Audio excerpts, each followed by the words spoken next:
Hello, welcome, and thank you all for joining me for the final talk of this conference. It's really has been such a great lineup of speakers and content, and I hope you've enjoyed the day as much as I have. It certainly got me through to midnight very quickly. So, as James mentioned, in this talk, we will be looking at how we combine some great pieces of technology provided by Microsoft to have a bit of fun. And that's right, we're going to be looking at how to build a real-time multiplayer game inside of .NET MAUI. So the first piece of technology, as you guessed it, is .NET MAUI. I will keep this part relatively short, but in case anyone here is new to .NET MAUI, here's a brief summary. So .NET MAUI, or Multi-Platform App UI, is a cross-platform framework for building modern applications that can run on many different platforms. So we've got mobile, which gives us Android and iOS support. There's desktop, which gives us Mac OS and Windows support, and there's even the possibility to run on smart fridges or TVs through Tizen, which Samsung provided and actively supports. .NET MAUI is the evolution of Xamarin Forms, and it's come through to its first version, which is 6, came out in May, which ties in with now .NET release cycle. With that, it brings us a lot of extra bits of functionality now that I truly believe has become a first-class citizen of the .NET ecosystem, meaning we get powerful things like dependency injection that comes with the MAUI app builder that's very similar to the ASP.NET Core world, as well as more frequent access to the newer language versions, which is all great stuff. So on to the second piece of technology, that is SignalR. SignalR is an open source library that is part of ASP.NET Core, and it provides us with the ability to add real-time communication into our applications. The most common go-to example of this would be adding a real-time chat functionality where you could provide the ability to see whether the other participants are typing, their status, i.e. whether they're online, and even see the messages come through as soon as they are sent. In order to achieve this real-time communication, we open a connection, and then this connection will remain open while is possible between the server and the client. And it then provides us bidirectional support, meaning that we can send data in either direction. SignalR provides the ability to automatically scale when the traffic increases. So if our application is doing great, as we all hope, and it grows to having thousands of users that may be sending hundreds of messages, then SignalR has our back. One of the biggest selling points, at least in my book, is that how it takes something that's really quite complex and makes it ridiculously simple.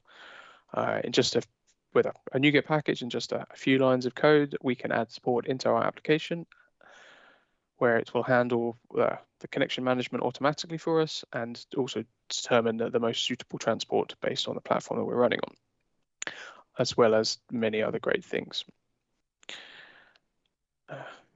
It does come with levels of protection, so it does offer authentication, and we can hook that into ASP.NET Core authentication to associate a user with each connection. And on top of that, then it also provides authorization, which means we can then make sure that only users that have access to specific parts of the hubs that we're going to be exposing actually do have access to it. And this all comes as part of the ASP.NET Core world, which makes it a nice, friendly environment to be in because we're used to it in terms of building our web APIs or our web apps already. And finally, SignalR supports streaming from client to server or vice versa, server to client. This is extremely useful for scenarios where we might be wanting to send lots of data, but we don't want to have to wait until that data is ready or complete before we send it. So therefore, we can send fragments up, making sure that other clients are keeping in sync with our state. And all of these points are absolutely perfect for building a multiplayer game. So we've touched a little bit on what SignalR is. We'll now take a brief dive into how we can use it, and then we'll hopefully dive into a live demo. So first things first, in order to have SignalR functionality, we need a server. This server can be hosted in many different places. It could be on-premise, it could be in a cloud provider such as Azure, or there is even a dedicated Azure SignalR service where they provide the server that was already built for you. You still have to provide the hub support, but we'll look into that. For the purpose of this demo that we're going to be seeing shortly, I've opted to use the middle option, which is building a web app and hosting the SignalR parts inside of that. The main being is it became remarkably helpful when developing, because you can stick a breakpoint in Visual Studio and start to debug the scenarios which don't quite go to plan. And therefore, once you've got to that stage and you're happy that the code is working, it actually became a few clicks within Visual Studio, and you can publish direct to Azure. This may cause some DevOps engineers for their hearts to start racing, but obviously it's not a production, not a recommended production approach, but it's certainly great for building a demo and getting some live testing out pretty quickly.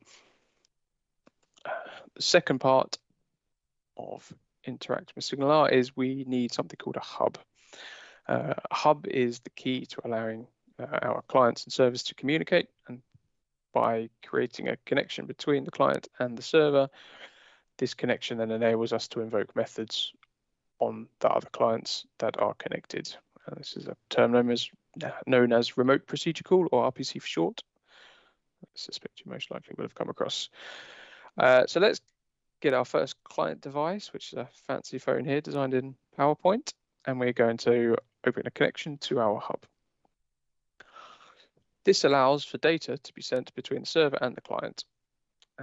There could actually be many use cases where this is all that's required. For example, we might connect our application to a live airplane tracker to know when our family members are due to land, or perhaps we are providing an application that actively monitors stock market prices.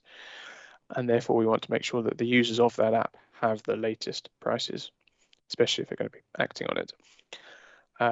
So it's worth noting that in some of those scenarios, actually, data may only need to flow in a single direction, and that would be server to client, because actually it's only the client that needs to be updated rather than sending to the server. But in our game scenario, the main focus is going to be keeping on multiple clients in sync. So we are going to connect some more devices. Thanks to the power of .NET MAUI, we are going to connect a laptop and a smart fridge, because I don't know about you, but I'm quite easily distracted, so why not spend some more time playing games on my fridge rather than cooking some food.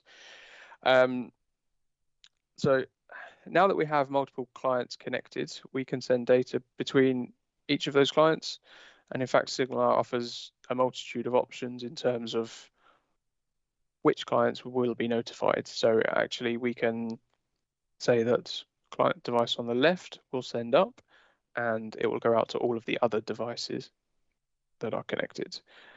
Or failing that, we could actually say that the server is going to send out notifications to all devices. Or in actual fact, there could be a scenario where the client on the left might send data up, and then actually it also wants to receive the call. And we'll actually touch on a scenario why this actually can be beneficial in a short while. There is also, there's more that we can do in terms of deciding who gets notified and who doesn't. So we can potentially group connections together. So we can say that perhaps all of the mobile devices might get a specific notification, whereas other devices won't. Or we can even actually single out a specific user or multiple users to say whether we're going to have a group chat or maybe actually a private message. So we can actually send a notification directly to that connected client. So I think what happens when we combine these two pieces of technology that we've looked over together. Now, I think the best way is actually going to be to show you all this in action. So I could just play a game by myself, but let's be honest, where's the fun in that? So we're going to try something, and I very much hope this demo goes as smoothly as it did in practice. But James, I'm going to want to challenge you to a game. I'm here and I am ready, Shaun, to get it on because I have the game up and ready. You sent me the GitHub repo. Now, I cannot see you because there is a Ryan in between me and you. So you just tell me what to do and I'm ready. And what's happening over here? Okay, so I'm going to add my name in and I'm going to create a game, and the game name is going to be Focus. So I've created that. Well, creating it. Okay, now we're good to go, so you should be able to join. Okay, so I'm going to type in Focus. James is my name. I'm going to hit join. Now I'm going to be on the right and you're going to be on the left. So the amazing production team behind the scenes is doing this in real time. So this is cool. I'm ready. Excellent, there we go. Look, we see that James has joined the game, so let's start it. Okay, so what's going on? So without giving the word away, I'm going to draw a picture and you're going to have to guess what it is. It's a box. Nope.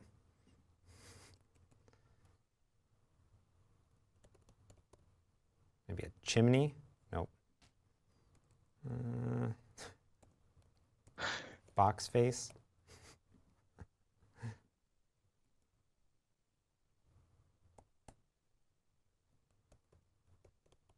Oh, okay. Well, that's a really good drawing. Got it. Excellent. There you go. Oh my goodness, this is a hard one. Okay. Let's see. Then we'll do, I like that there's a color picker in here. Let's do a little drawing. Wish I had a touch screen. We're over here on the Mac. Oh, you know what I could do? I could do a little, see if I can draw. Surprisingly difficult, isn't it, without the touchscreen? It is. And then put this here, and then maybe like a little this, and then something you kind of, you know, lay on if you're hanging out. Be like a little something. Then be like this. This thing, this stuff, this thing there. Sand? No, the whole thing, all of it. The whole picture. This thing here. This thing. There we go. Sorry, I'll put you out of your misery. Awesome. I love it. That's really cool to see it in real time, just like that. So cool. That is. It's great, actually. Yeah. Shout out to the production team because I've put my phone up just so I can actually see this in action. That's so I'm really cool. pleased with how that's turned out. Well, now I want to know how you made this. Okay, let's check it out, shall we? All right, back to you, Shaun. Yeah. So we've got a couple of projects here, but we'll touch on the kind of the main details. So actually, I think a talk that was given earlier by Sam Basu was talking about how we can share code between many of our different .NET applications.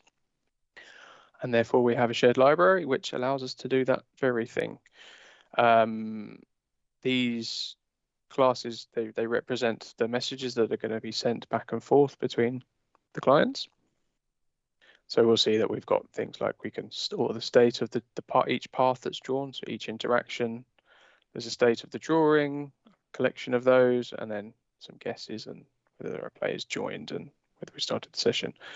To jump back briefly to the drawing path state, there's just a little bit of advice that I'd like to give is the fact that when I first started building this class, the initial thought was, well, I'll just whack a string in here and I'll just send the hex string of the RGB information, which I don't think it impacted performance much, but obviously there wasn't actually a need to do that in the fact that the application provided a fixed set of colors, and therefore we can actually say, well, we only need to know where within that fixed set it is, and therefore we take 7 to 9 character string down to a single int 16. So there are plenty of optimizations that can be made in terms of trying to send data across, because we want it to be as fast as possible.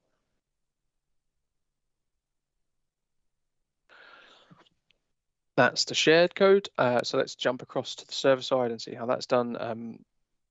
We have a NuGet package, which is ASP.NET Core SignalR. And in our minimal API, we can see that there really isn't too much to do. We get to add in all of the SignalR bits into our services, and then we actually get to map what is going to be our hub. So this is all provided by the package. We have an implementation of a hub, and then we give it a path. So actually that's how we start to connect to it in terms of the URL, which we'll touch on when we get to the client code. Then this part here starts to show us how is the different arrows within the diagram that we saw in the slide leading up to this part. So what we get to see is when a player first connects is the fact that they will join the group. So this was the focus group name, the game name that we added in the app. This then means that in theory, multiple games could be going on, but it's just the session that me and James were connected to that we will update. Finally, once that's done, then we can then start to notify the other clients that something happened. So obviously we're saying that the player is connected. Then we can then start to access the clients that are connected to the hub, and then decide which clients are going to be notified. So in this scenario, we're saying, well, we're going to notify the other people within my group.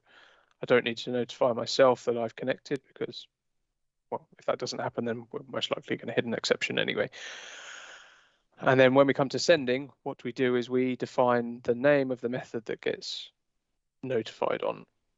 And then ultimately, when we come to the client side, which we will touch on shortly, is you have to you specify this on the client side, and then you tell me when this is called, this is the action that I'm going to perform. There probably is a good use case for putting this in a constant class that fits in the shared code, given that we can, and therefore we're not going to run into any typos.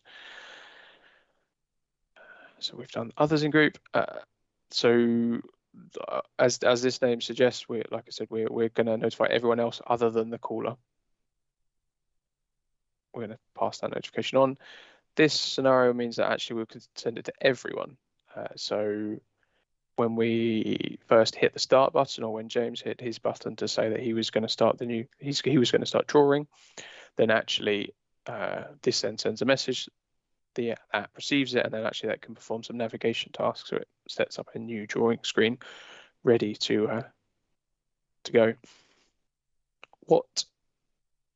And then I think we'll see that all of these, they follow a similar pattern, but if we start to look, there's lots of different options here. So we can notify every single person, every single client that's connected, every single one, and we can start to filter out based on other connection IDs. So if we know that a specific one shouldn't be, we can interact directly with the caller. So whoever called this method, we can call them back. We can get specific clients. We can get a multitude of specific clients. Group, which we've done, except so we can filter out groups, people within the clients within the group. I keep saying people. And then finally, it's the user interaction. So we could send a message to a specific user if we know the user ID, or users. So that might be another way to initiate a group chat rather than having a specific group.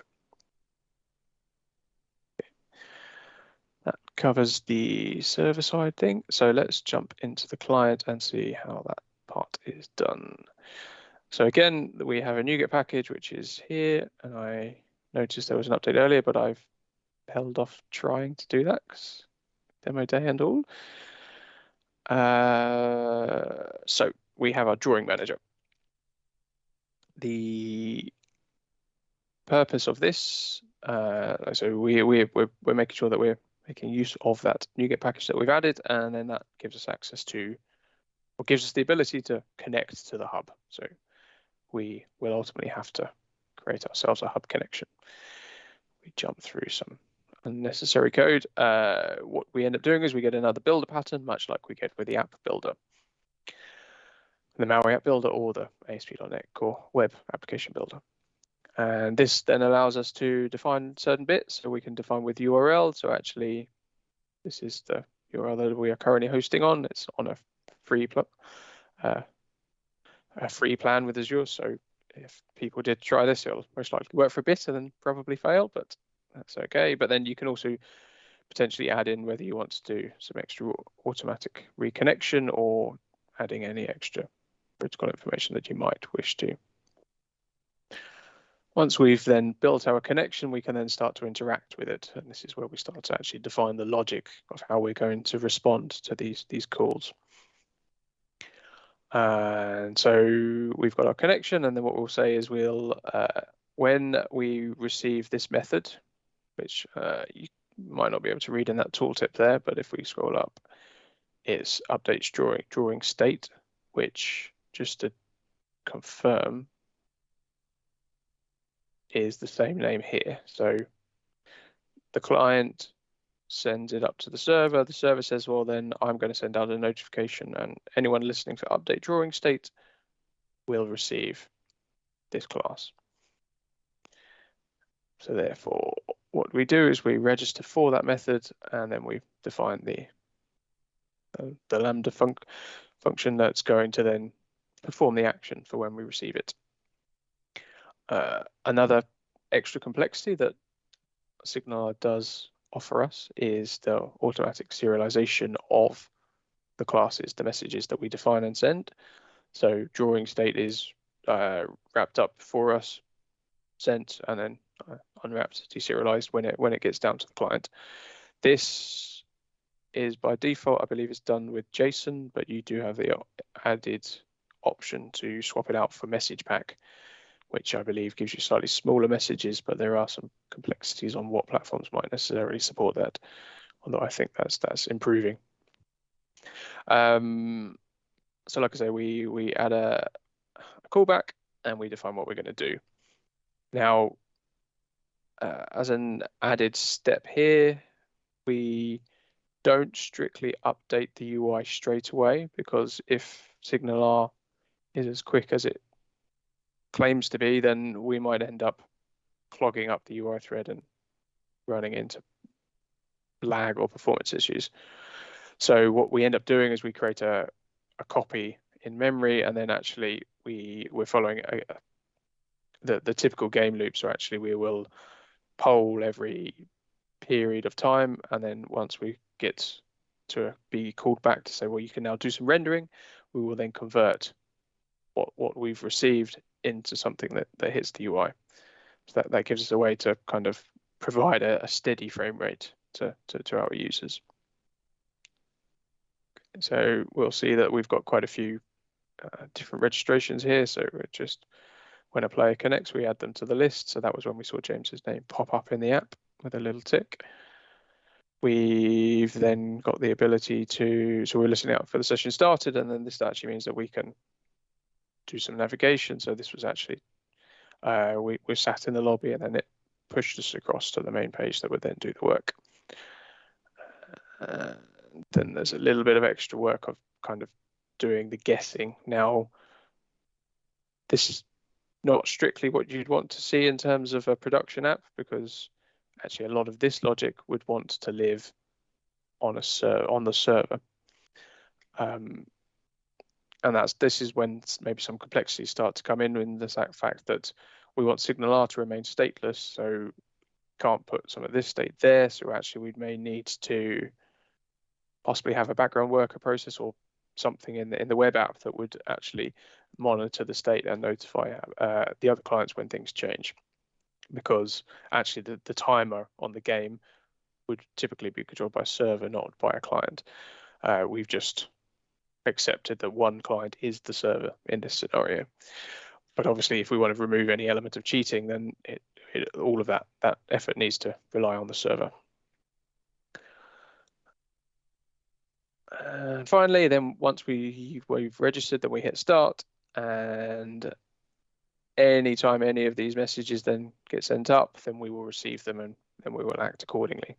In actual fact, our first thing is to say, well, now that we've started our connection, we're going to send up the fact that we've connected and therefore we've joined the lobby, which again counted towards how James joined the lobby, and then we could see him and we could then start to play the game.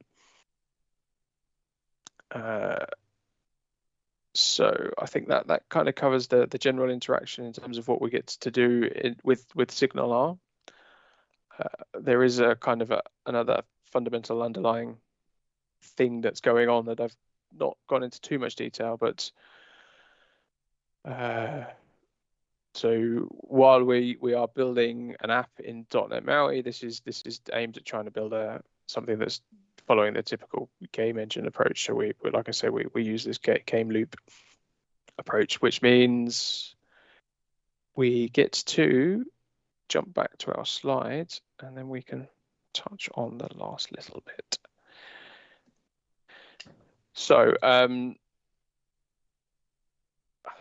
to leave on a little bit of extra detail around, I guess, how this concept was built, and actually I think more importantly why it was built, is, I've mentioned this time a little bit, is a game engine is I've currently decided to embark upon a journey to build a 2D game engine through the use of .NET MAUI. It was kind of inspired by some other community projects, but I'd always been quite keen to push and see how far .NET MAUI could go, and actually it's become surprisingly, I don't want to say simple because that's never a good term, but so the aim will ultimately be to utilize all of the great parts that .NET MAUI already offers us. So it gives us the engine at the moment is built on top of .NET MAUI graphics, which in short gives us a way to render 2D graphics onto a surface in a .NET MAUI application. We can then also gain all of the benefits that we get with .NET MAUI. So we get the powerful dependency injection, we get all of the cross-platform UI for handling user interaction, which is one of the things it does extremely well. And then we get a wealth of all of the platform-specific APIs that have been abstracted for us. So we get the ability for improved accessibility support. So we can directly interact with each of the platform's screen readers without having to strictly know about them. Then we can deal with maybe the haptic or the vibration feedback. So we could, on a touchscreen, we have a lack of tactile feedback. So we can then give users the ability to actually get some positive reinforcement that they've done something. And then there's also other things like the accelerometer, where we could then say, well, we can add some extra element into the game. Maybe you've got a little pinball where you want to steer it around your course. And of course, there is a simple support for SignalR, which is not strictly new to .NET MAUI. It did exist in other things like Xamarin Forms as well, but it is just another part of the .NET ecosystem that gives us a great thing to use. So if anyone has been interested, I would like to point you at the repository that's linked here, which I think should be in the show notes, which has this demo application that we looked at, this lovely little house drawing, and then a couple of other concepts that I've been trying to explore. So whether you could start to build some quite fancy UI, or even, and actually what inspired this talk was a mock of a little air hockey table. So you could actually start to have a two-player game of that, because again, SignalR would actually be a good option for that. And I think that's me. So thank you very much for joining me today, and thank you to the Microsoft team for having me. My name is Shaun Lawrence. You can most likely find me hanging out on Twitter under the handle of @Bidgington, which is down on the bottom of the slides. And so back to you, James, in the studio.